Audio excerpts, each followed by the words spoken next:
Hello guys, എല്ലാവർക്കും പുതിയ വീഡിയോയിലേക്ക് സ്വാഗതം. അപ്പോൾ നമ്മൾ കഴിഞ്ഞ ക്ലാസ്സിൽ ജിയോഗ്രഫി തുടങ്ങി വെച്ചിരുന്നു അല്ലേ.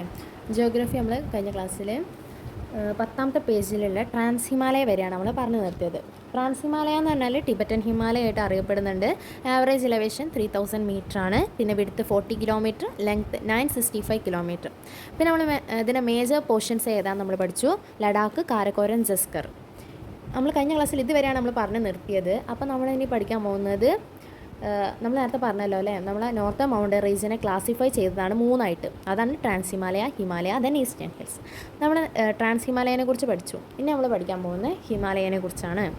ഹിമാലയനെ പഠിക്കാൻ പോകുമ്പോഴത്തേന് നമുക്ക് ഹിമാലയനെ 3ആയിട്ട് തരംതിരിച്ചിട്ടുണ്ട്. ഹിമാദ്രി, ഹിമാചൽ, ദെൻ ശിവാലിക്.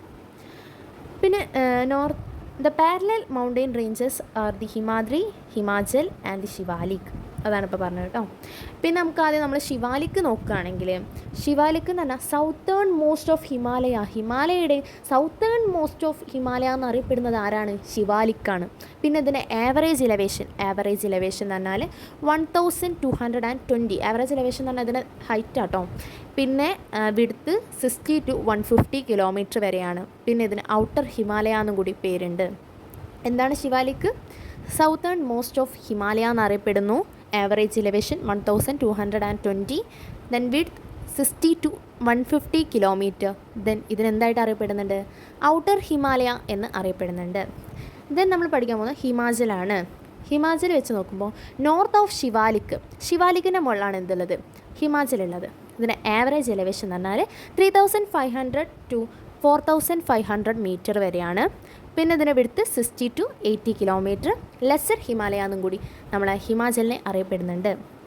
എന്താണ് ഹിമാചൽ? North of Shivalik. പിന്നെ average elevation 3500 to 4500 metre. Then width 60 to 80 kilometre. Then it was also known as lesser Himalaya. Then ഹിമാദ്രിയിലേക്ക് കടക്കുമ്പോൾ ഹിമാദ്രീനെയാണ് എന്ത്? ഗ്രേറ്റർ ഹിമാലയ എന്നറിയപ്പെടുന്നത്. ഗ്രേറ്റർ ഹിമാലയ എന്നറിയപ്പെടുന്നത് ഹിമാദ്രിയാണ്. പിന്നെ ആവറേജ് ഇലവേഷൻ എന്ന് പറഞ്ഞാൽ 6100 മീറ്ററാണ്. പിന്നെ വിഡ്ത്ത് 25 കിലോമീറ്റർ. പിന്നെ സ്നോ ക്ലാഡ് മൗണ്ടെയിനായി എപ്പോഴും മഞ്ഞായി മൂടപ്പെടുന്ന ഒരു മൗണ്ടെയിനാണ് എന്ത്? ഹിമാദ്രി എന്താണ്? ഗ്രേറ്റർ ഹിമാലയ എന്നറിയപ്പെടുന്നു. പിന്നെ ആവറേജ് ഇലവേഷൻ 6100 മീറ്ററാണ്. പിന്നെ വിഡ്ത്ത് 25 കിലോമീറ്റർ. പിന്നെ സ്നോ ക്ലാഡ് മൗണ്ടെയിൻ. ദെൻ നമ്മൾ പോകുന്നത് ഹിമാലയ എങ്ങനെയാണ് ഒറിജിൻ ചെയ്തതെന്ന് നമ്മൾ അറിയാൻ വേണ്ടിയിട്ടാണ്. ഹിമാലയ ഒറിജിൻ ചെയ്തിരിക്കുന്നത് ടെക്ടോണിക് പ്ലേറ്റ്സ് തമ്മിലുള്ള കംപ്രഷൻ മൂലമാണ് ഹിമാലയ ഫോം ചെയ്തിരിക്കുന്നത്. നമുക്ക് നേരെ എന്ത് ചെയ്യാം, എങ്ങനെയാണ് ഹിമാലയൊക്കെ ഉണ്ടായത് നമുക്കൊന്ന് പഠിക്കല്ലേ. ഹിമാലയൻ എന്തായിട്ട് അറിയപ്പെടുന്നുണ്ട്? ഫോൾഡിങ് മൗണ്ടെയിൻ എന്നായിട്ട് അറിയപ്പെടുന്നുണ്ട്. അതാദ്യം ഒന്നും പഠിച്ചേക്കാം. ഹിമാലയനെ ഫോൾഡിങ് മൗണ്ടെയിൻ എന്ന് അറിയപ്പെടുന്നുണ്ട്.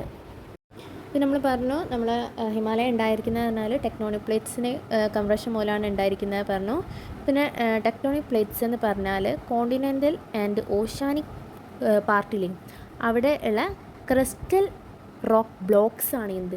ടെക്ടോണിക് പ്ലേറ്റ്സ് എന്നറിയപ്പെടുന്നത്. Tectonic plates are the crystal rock block of continental and oceanic part.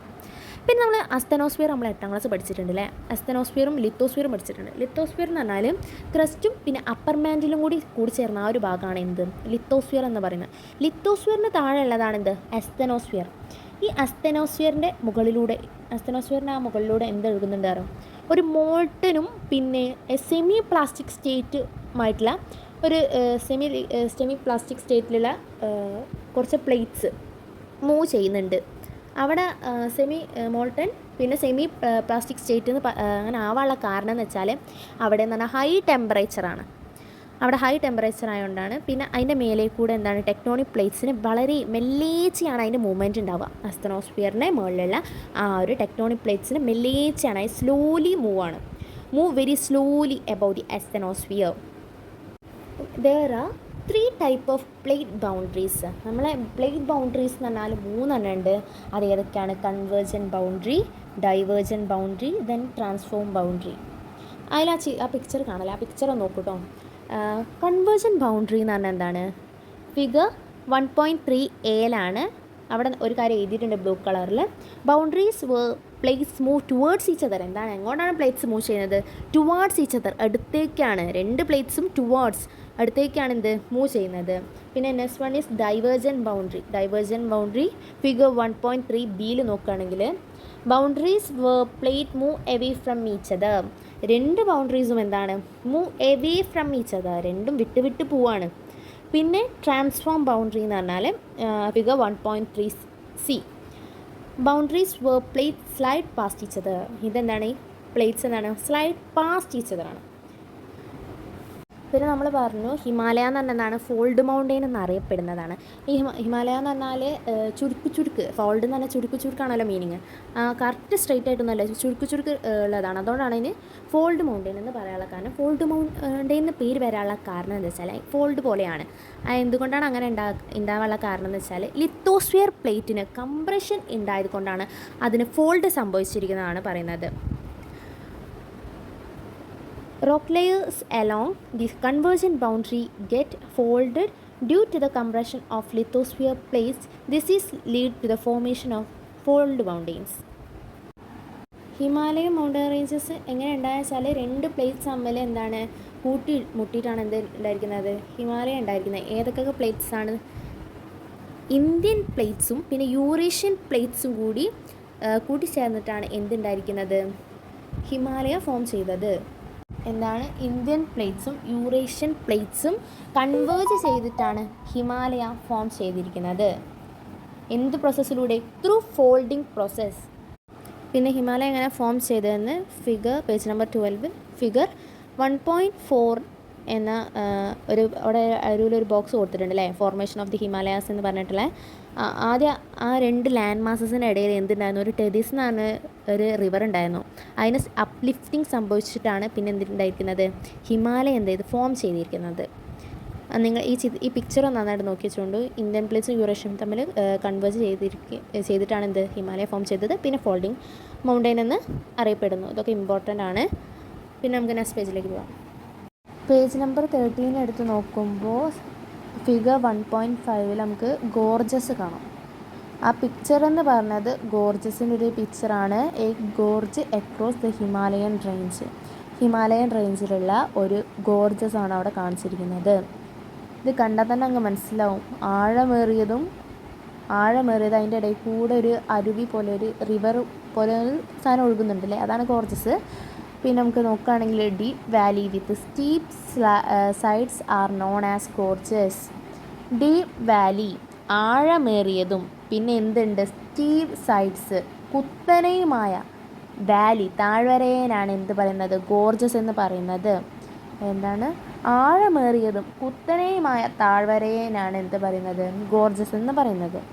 River ഇൻഡസും റിവർ ഗംഗ, റിവർ ബ്രഹ്മപുത്ര, ഈ 3 റിവറിനും ഇറോഷൻ സംഭവിച്ചിട്ടാണ് ഈ ഹിമാലയൻ റേഞ്ചസിൽ ഗോർജസ് ഉണ്ടായത്. എന്തൊക്കെയാണ്? River Indus, river Ganga, river Brahmaputra. ഈ 3 റിവേഴ്സിനും ഇറോഷൻ സംഭവിച്ചിട്ടാണ് ഹിമാലയൻ റേഞ്ചസിൽ ഗോർജസ് ഉണ്ടായത്. പിന്നെ നമ്മൾ ഹിമാലയനെ റീജിയണലായിട്ട് കുറച്ച് ഡിവൈഡ് ചെയ്തിട്ടുണ്ട്. ഏതൊക്കെയാണെന്ന് നമുക്ക് നോക്കാം. ഇതെന്തിനെ ബേസ് ചെയ്തിട്ടാണെന്ന് വെച്ചാൽ റീജിയണലായിട്ട് ഡിവിഷൻ നടത്തിയത് ക്രോസ് കട്ടിംഗ് റിവർ ബേസ് ചെയ്തിട്ടാണ്. The regional division of Himalaya have been made on the basis of these cross cutting of reverse. നമ്മളെ ഹിമാലയനെ ഡിവിഷൻ ചെയ്തിരിക്കുന്നതെന്ന് പറഞ്ഞാൽ ക്രോസ് കട്ടിംഗ് റിവർ ബേസ് ചെയ്തിട്ടാണ്. അങ്ങനെ 3ആയിട്ടാണ് നമ്മളെ ഹിമാലയനെ cross cutting of river base ചെയ്തിട്ട് 3ആയിട്ടാണ് നമ്മൾ ഹിമാലയനെ തരംതിരിച്ചിരിക്കുന്നത്. First one is western Himalaya, second one is central Himalaya, then third one is eastern Himalaya. പിന്നെ ഫിഗർ 1.6 നമ്മൾ നമ്മൾ നേരത്തെ പഠിച്ച ട്രാൻസ് ഹിമാലയനെ കുറിച്ചും ഹിമാലയനെ കുറിച്ചും പൂർവാചലും ഒക്കെ നമുക്ക് ആ മാപ്പിൽ കാണിക്കുന്നുണ്ട്. ഇപ്പോൾ നിങ്ങൾ സെൻട്രൽ ഹിമാലയും ഈസ്റ്റേൺ ഹിമാലയും പിന്നെ വെസ്റ്റേൺ ഹിമാലയം നോക്കുക. സെൻട്രൽ ഹിമാലയ എന്ന് പറഞ്ഞാൽ അവിടെ ഒരു ഡാർക്ക് യെല്ലോ പോർഷൻ കേട്ടോ, യെല്ലോ അല്ല, ഒരു ഹിമാദ്രി ഹിമാചൽ നദിയിലെ ആ ഒരു ഡാർക്ക് യെല്ലോ പോർഷനാണ് സെൻട്രൽ ഹിമാലയ എന്നറിയപ്പെടുന്നത്. Next one is eastern Himalaya, ഒരു ഗ്രേ കളറ് ഒരു ഗ്രീനും പച്ചയും കൂടി ചേർന്ന കളറുണ്ട്, ആ ഒരു ഭാഗത്താണ് എന്ത് ഈസ്റ്റേൺ ഹിമാലയ എന്നറിയപ്പെടുന്നത്. ദെൻ വെസ്റ്റേൺ ഹിമാലയ ഗ്രീൻ കളറിലാണ് റെപ്രസെൻ്റ് ചെയ്തിരിക്കുന്നത്. നമ്മൾ നേരത്തെ പറഞ്ഞു നമ്മളെ ഹിമാലയനെ റീജിയണലായിട്ട് ഡിവിഷൻ ചെയ്താണ് eastern Himalaya, central Himalaya, western Himalaya.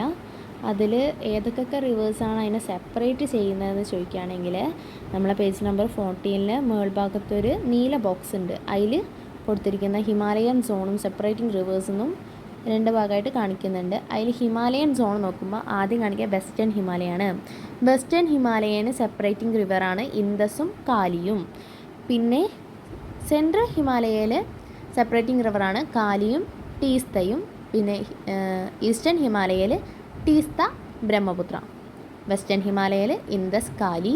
Then central ഹിമാലയയിൽ കാലി, ടീസ്ത. ദെൻ ഈസ്റ്റേൺ ഹിമാലയയിൽ Teesta, Brahmaputra. The Western Himalaya, which stretches from Indus River Valley to the north of Jammu and Kashmir up to the Kali River Valley in the eastern part of Uttarakhand, can be classified into 3: Kashmir Himalaya, Himachal Himalaya, then Uttarakhand Himalaya.